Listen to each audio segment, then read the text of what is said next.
এখন আমরা দেখব যে চৌম্বক বল আধানকে কিভাবে বৃত্তাকার পথে ঘোরায়। তো আমরা চৌম্বক বল যদি পড়ে থাকি তাহলে আমরা কিন্তু জানি চার্জের উপর চৌম্বক বলের ইকুয়েশন হয় কিউ ভিবি সাইন থেটা, এবং আমরা এটাও জানি যে এই চৌম্বক বল আধানকে বৃত্তাকার পথে ঘোরায় থাকে।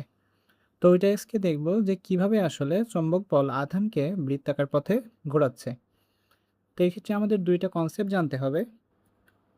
প্রথমত আমাকে জানতে হবে যে চৌম্বক বলের দিক নির্ধারণ হয় কিভাবে। তা আমরা কিন্তু জানি যে চৌম্বক বল ম্যাগনেটিক ফোর্স, এটার ফর্মুলা ছিল কিউ ভিবি সাইন থেটা। এটা ছিল আমাদের চৌম্বক বলের ইকুয়েশন। তো আমি যদি ভিবি সাইন থেটাকে ভি ক্রস বি তো লিখতেই পারি, তাই না? তার মানে আমি কি বলবো, ভি ক্রস বি করলে যে ভেক্টর পাওয়া যাবে ওই ভেক্টরটাই ম্যাগনেটিক ফোর্সের দিক নির্ধারণ করবে। এটা আমরা ক্রস গুণানি শিখে আসছি যে এ ক্রস বি করলে তো যে ফলাফলটা আসে সেটাই অন্য ভেক্টরের দিক নির্দেশ করে, তাই তো? আচ্ছা, তো এই ব্যাপারটা আমি আরেকটু ক্লিয়ার করি। সে তোমার ক্রস সাইন, এই ক্রস সাইন কি বোঝায়? যে আমার চৌম্বক ক্ষেত্র নিচের দিকে, তাই তো? আচ্ছা, এখন ধরো একটা আধান, এটা একটা প্লাস কিউ আধান, সে এই বরাবর ছুটে যাচ্ছে, তাহলে এটা হচ্ছে তার ভেলোসিটি। এখন আমি যদি বলি ম্যাগনেটিক ফোর্স কোন বরাবর হবে, বলতে পারবা? তাহলে ওই যে বললাম যে ম্যাগনেটিক ফোর্সের দিক নির্ধারণ করে ভি ক্রস পি, এই ভি ক্রস পি এর ফলাফল যেই দিকে আসবে সেটাই হবে চৌম্বক বলের দিক। তো চলো আমি একটু অন্য প্রসেসে দেখাই। দেখো, ধরে নাও এইটা তোমার এক্স অক্ষ, ঠিক আছে? ধরে নাও এইটা তোমার ওয়াই অক্ষ। আচ্ছা, তুমি কি তাহলে আমাকে বলতে পারবে যে তোমার জেড অক্ষ কোন বরাবর? তুমি অবশ্যই বলবে জেড অক্ষ হবে এক্স এবং ওয়াই যেই তলে অবস্থান করে সেই তলের সাথে লম্ব বরাবর, তাই না? তো এটা তো আসলে আমার এইখানে আঁকানো সম্ভব না। আমরা ত্রিমাত্রিক ব্যবস্থায় সাধারণত এভাবে দেখাই যে এটা এক্স, এটা ওয়াই, এটা হচ্ছে জেড। তো এই জেড কিন্তু আসলে তলের সাথে লম্ব বরাবর, ঠিক আছে? তাহলে বলো তো, আমি যদি জিজ্ঞেস করি এই ক্রস সাইন মানে আমি কি বোঝাচ্ছি? তলের সাথে লম্ব বরাবর নিচের দিকে, তাই তো? তাহলে চৌম্বক ক্ষেত্র এটা কি প্লাস জেড অক্ষে নাকি মাইনাস জেড অক্ষে?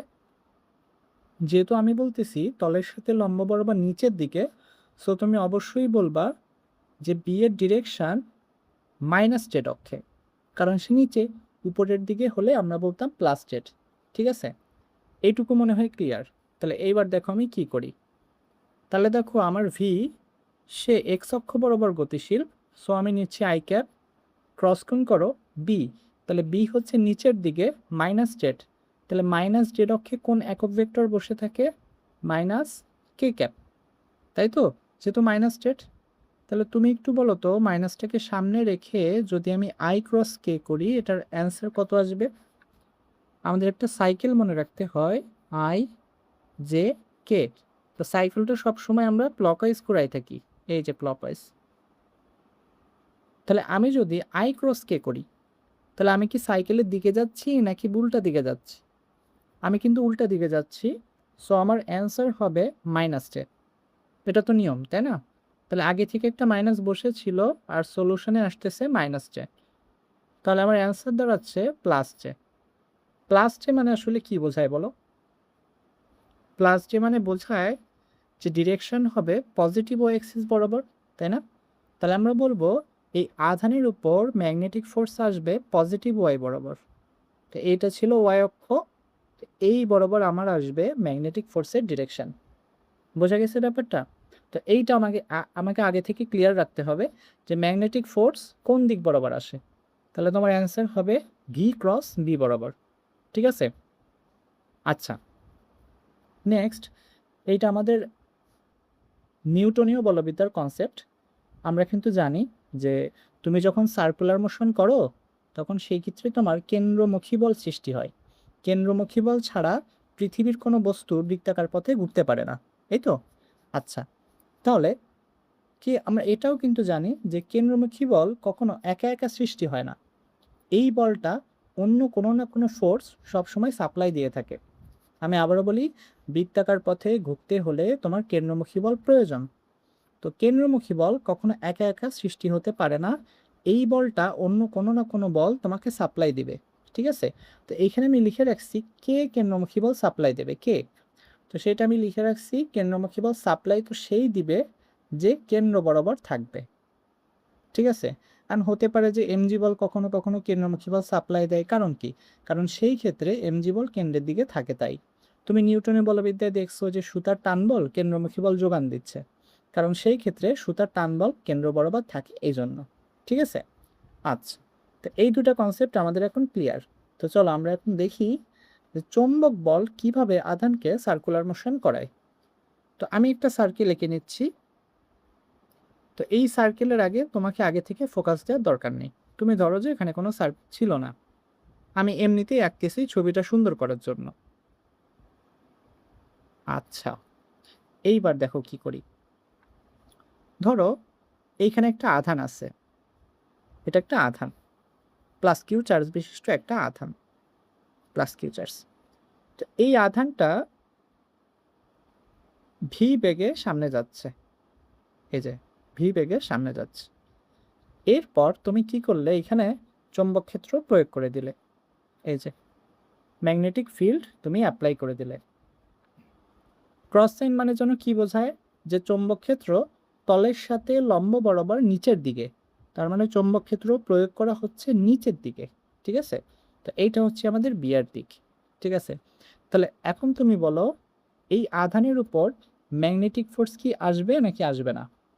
অবশ্যই আসবে। আমরা শিখছি যে চৌম্বক ক্ষেত্রের মধ্যে একটা চার্জকে ভি বেগে গতিশীল করালে তার উপর চৌম্বক বল সৃষ্টি হয়। তাহলে এখন আমাকে বলো সেই চৌম্বক বলের দিক কোন দিকে হবে। তুমি বলবা চৌম্বক বলের দিক নির্ধারণ করা হয় ভি ক্রস বি দ্বারা, তাই না? তাহলে চলো তো আমরা একটু ভি ক্রস বিটা করি। তাহলে দেখো ভেলোসিটি কোন অক্ষে, এই যেটা কোন অক্ষ, এটা পজিটিভ এক্স অক্ষ। তাহলে ভেলোসিটির আগে দেওয়া হলো প্লাস আই ক্যাপ ক্রস চৌম্বক ক্ষেত্র বি, এটা কোন অক্ষে, নিচের দিকে। তাহলে নিচের দিকে মানে কি মাইনাস জেড, মাইনাস জেড মানে একক ভেক্টর হিসেবে লেখা যাবে মাইনাস কে। তাহলে আমি কেবলমাত্র কিন্তু দেখাইছি যে আই ক্রস কে করলে অ্যান্সার আসে মাইনাস জে, আর আগে থেকে একটা মাইনাস ছিল, সো অ্যান্সার আসবে প্লাস জে। খেয়াল করছো? তার মানে এই বিন্দুতে, ঠিক এই বিন্দুতে আমাদের ম্যাগনেটিক ফোর্স আসবে এই বরাবর, এই যে ম্যাগনেটিক ফোর্স।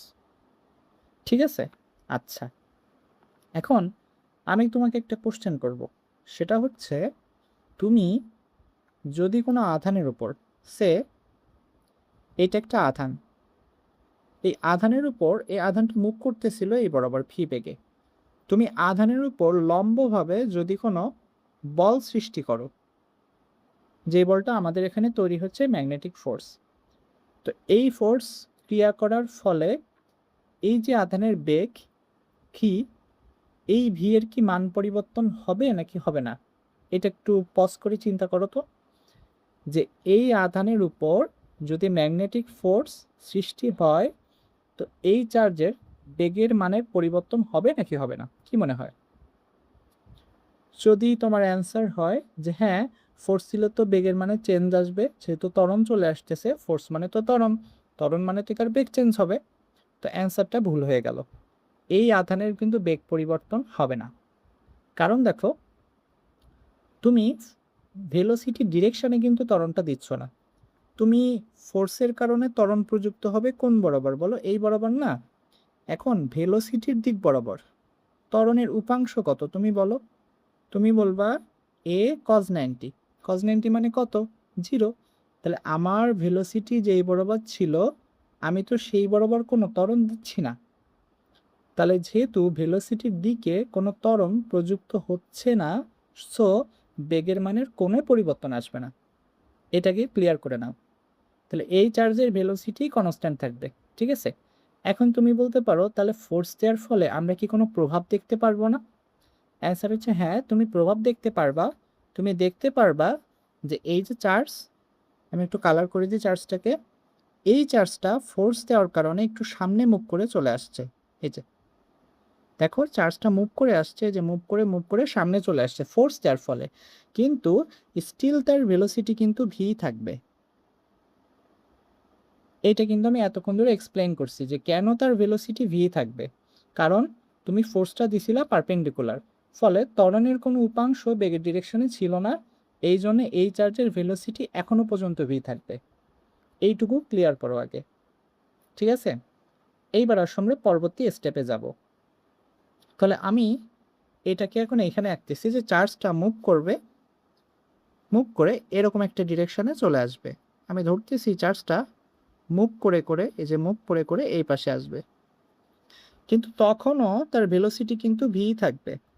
এটাই তো এক্সপ্লেন করলাম যে এখনও তার ভেলোসিটি এই বরাবর ভি থাকবে।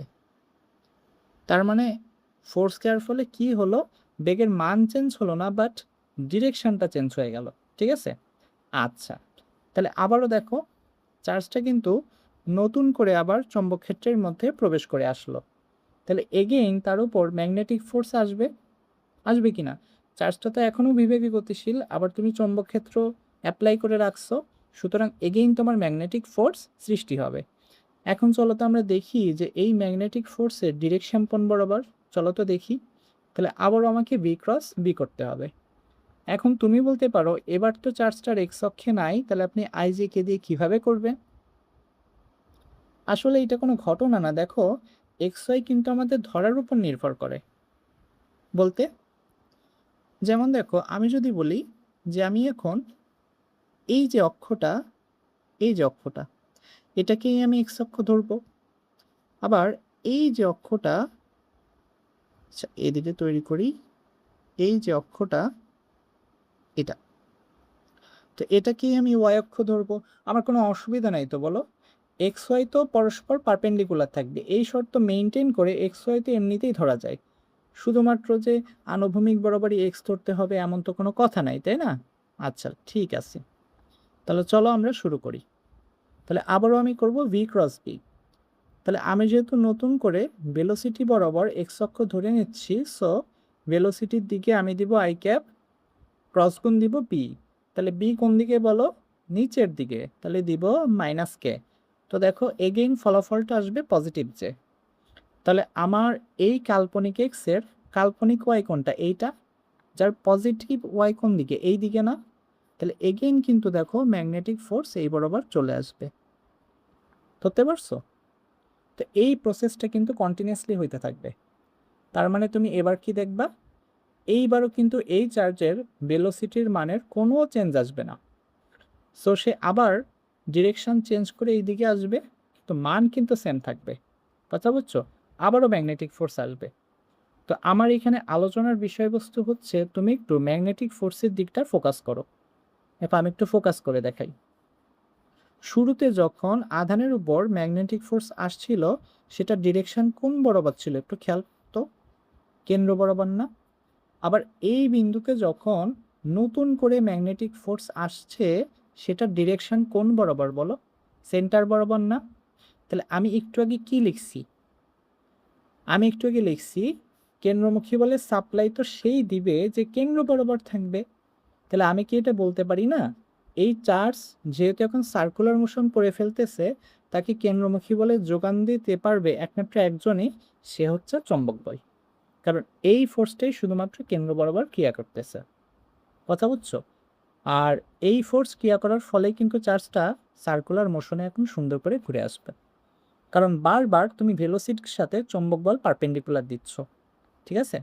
এটাও কিন্তু একটা কনসেপ্ট, এটা মাথায় রাখবে যে তুমি যদি ভেলোসিটির সাথে, এই যে ভেলোসিটি এর সাথে পারপেন্ডিকুলার, তুমি যদি কন্টিনিউয়াসলি কখনো ফোর্স দিতে পারো, তো সেই বস্তু সবসময় সার্কুলার মোশন সম্পন্ন করে। এটা একটা ইউনিভার্সাল ট্রুথ।